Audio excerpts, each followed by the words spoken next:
Mais au moment où on disait ouais mais regardez il le sort, il l'humilie et puis il n'est pas bon à cause de ça. Il l'a sorti pour faire plaisir à Nasser. Ouais, mais Mbappé a dit il l'a sorti parce qu'il a reçu les consignes. Mais sans parler de ça, Mbappé. Mais Mbappé lui en veut pas justement d'avoir appliqué les consignes parce qu'il en veut à celui qui. Quand on entend ça, on comprend pourquoi il ne voulait pas parler de Nasser Al-Khelaifi dans le fameux message. Et on comprend qu'en fait toute la saison ils se sont détestés en fait. C'est ce qu'on a dit sans arrêt. Et de la même façon, j'ai dit que Luis Enrique avait obéi aux ordres. Oui, sauf que la petite chose importante quand même sur la relation Luis Enrique-Mbappé, dont on a dit que ça l'avait gêné dans sa progression, dans sa préparation des matchs de fin de saison. C'est certain que ça l'a lui, il met pas ça du tout en cause. Il met la politique générale qui fait qu'il avait dans la tête et qu'il n'était pas bien et qu'il n'a pas fait de prépa estivale. Absolument. Ça, c'est plus important. Mais après, je note quand même que, y compris par rapport à puisque tu parles de l'humain, l'être humain, Luis Enrique, lui, la relation qu'il a eue avec son coach, puisqu'on sait que le vestiaire globalement était avec Luis Enrique, il a plutôt apprécié cette relation-là. Même Mbappé, tout en étant comme ça, parfois sorti à la mi-temps ou à la 65e. C'est important. Je suis d'accord. Néanmoins, l'autre a obéi aux ordres. Et Mbappé ne lui en veut pas d'avoir obéi aux ordres. Bien sûr. Voilà, parce qu'il sait très bien ça. Ça aussi, je te l'avais dit à un moment donné, tu m'as dit pourquoi il le sort à ce moment-là. La vérité, c'est que j'ai toujours dit qu'il avait obéi aux ordres et que beaucoup ont voulu me faire croire que c'était des choix sportifs, que c'était ceci, cela. Il y avait une partie de choix sportifs parce que Mbappé n'était pas performant, mais il y avait personne de meilleur que lui. Et qu'au lieu finalement de faire ce que j'ai toujours réclamé, à savoir le fameux mariage de raison, eh ben, ils lui ont pourri la saison. Et au final, ça me laisse encore plus de regrets parce que contre Dortmund, évidemment qu'avec un Mbappé au top, tu dois passer et qu'il n'en a rien été et que ce président totalement incompétent a foutu en l'air toute la saison du Paris Saint-Germain, qui a gagné le titre, évidemment, parce qu'ils les gagnent, parce qu'ils ont une équipe largement supérieure, qui a profité d'un bon tableau en Ligue des Champions, qui est allé en demi et qui vient nous sortir une soupe indigeste maintenant en disant on a fait une saison incroyable, même en Ligue des Champions on a fait mieux que prévu, et de toute façon la Ligue des Champions c'est pas un objectif prioritaire du PSG, donc tu gagnes la Ligue 1 facilement parce que t'as pas de concurrent et tu fais tout en plus pour casser la concurrence avec tes répartitions d'oseille.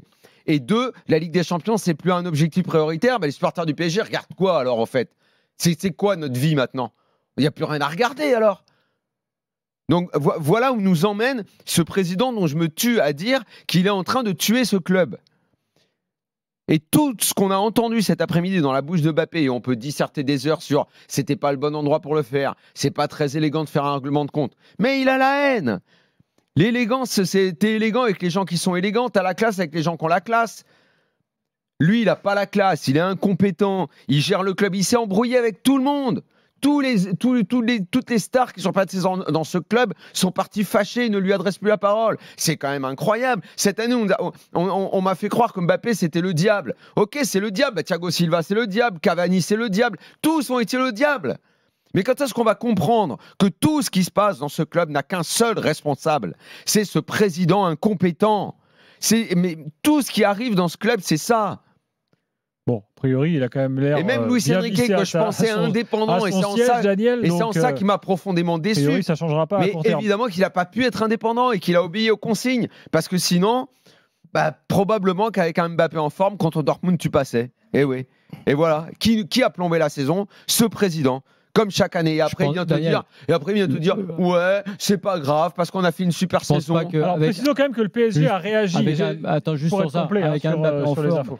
Un Mbappé en forme, t'es pas sûr de passer parce que ton équipe elle a plein d'autres points faibles. Donc, bien sûr, mais je pense qu'il y avait quand même moyen de faire mieux que 2 défaites. Ouais, mais quand même. Pour être complet, tout de même, suite à la déclaration du jour d'Mbappé, réaction du club, pas une réaction officielle, mais là, les sources proches du club, comme on dit, on estime que le joueur n'a aucune classe. Les sources proches du club, les sources proches de Nasser.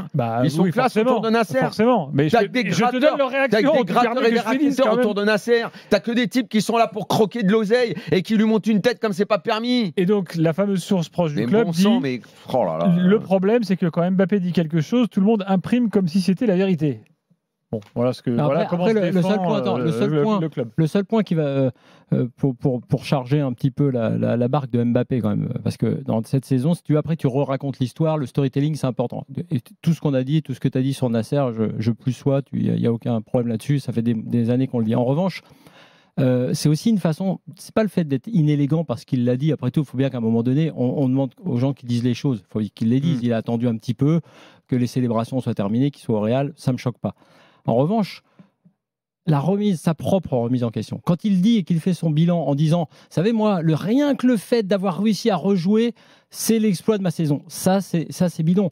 Mbappé a raté plein de grands matchs. En dehors de cette saison, en dehors de la préparation ratée de cet été, même l'an passé, même il y a 2 ans, ça lui arrive, et même dans les 80 premières minutes de la finale de Coupe du Monde. Et ça, on ne l'entend pas beaucoup dans sa bouche sur un vrai mea culpa sportif, sur sa façon d'être, il va pas faire son attitude. Il va pas la Coupe du Monde. Il a emmené l'équipe en finale, il met 3 buts en finale. Je parle d'aujourd'hui. Sur sa saison, c'est un peu facile de finir en disant, moi, mon bilan, c'est très bien parce que je ne pensais pas jouer. Alors, vous imaginez jouer et faire tout ça? Ok. Moi, le vrai bilan, c'est que Mbappé, mal préparé ou pas, l'attitude sur le terrain. Il doit faire beaucoup mieux. L'attitude sur le terrain, parfois, c'est pas une attitude qui est. Flo, et tu sais quoi? Attends, je termine. Tu sais quoi? On ne verra pas cette même attitude au Real.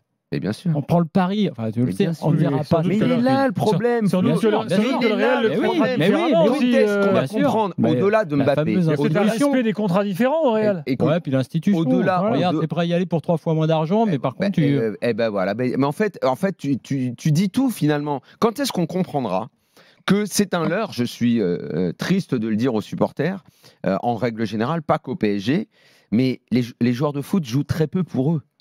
Et ils jouent très peu pour le club. Le Real raconte tout le temps l'histoire du rêve et tout, et il y a peut-être des joueurs qui rêvent d'aller là-bas, mais il y a très peu de joueurs qui rêvent d'aller dans le club français, malheureusement. Il y a peut-être 4-5 clubs qui font un petit peu rêver. Le reste, c'est de la tarte à la crème qu'on vous raconte. Je suis triste de vous le dire, de casser vos rêves d'enfance, mais ce sont des businessmen, tous des businessmen. Et Mbappé, oui, il y a de très grandes chances, oui, qu'il fasse une bonne prépa, qu'on le voit plus affûté, qu'il respecte le Real, qu'il respecte Carlo Ancelotti, que Carlo Ancelotti n'est pas dans merde pour faire jouer Vinicius et Mbappé ensemble, qu'il respecte. Mais le respect, ça se mérite, le respect. Le respect, ça se mérite. Et c'est certainement pas un président, ancien prof de tennis, incompétent pour le poste qu'il occupe depuis des années, qui va le faire respecter quoi que ce soit. Et vous pourrez toujours taper sur Mbappé, dire il n'a pas été élégant, il n'a pas été classe. Il s'en fout, lui. Il s'en fout. Lui, il regarde ses stats. Moi, je vous dis pas que c'est bien ce qu'il fait. Mais tous les joueurs sont comme ça. Sauf que c'est puissance 10 pour Mbappé, parce que c'est puissance 10 des buts qu'il met, et puissance 10 du talent qu'il a. Mais ils sont tous comme ça. Messi était comme ça. Cristiano était. Ils sont tous comme ça. Mettez-vous ça dans la tête. D'accord, mais quand tu débriefes, très rapide, quand tu débriefes cette conf de presse, c'est notre rôle aussi de dire attention, Mbappé, là, il raconte son histoire, et il y a une partie sur laquelle il est trop indulgent avec lui-même. Absolument, mais je suis d'accord avec toi là-dessus. J'ai pas de problème là-dessus, moi. Actuellement, Mbappé n'a fait que vouloir respecter son contrat.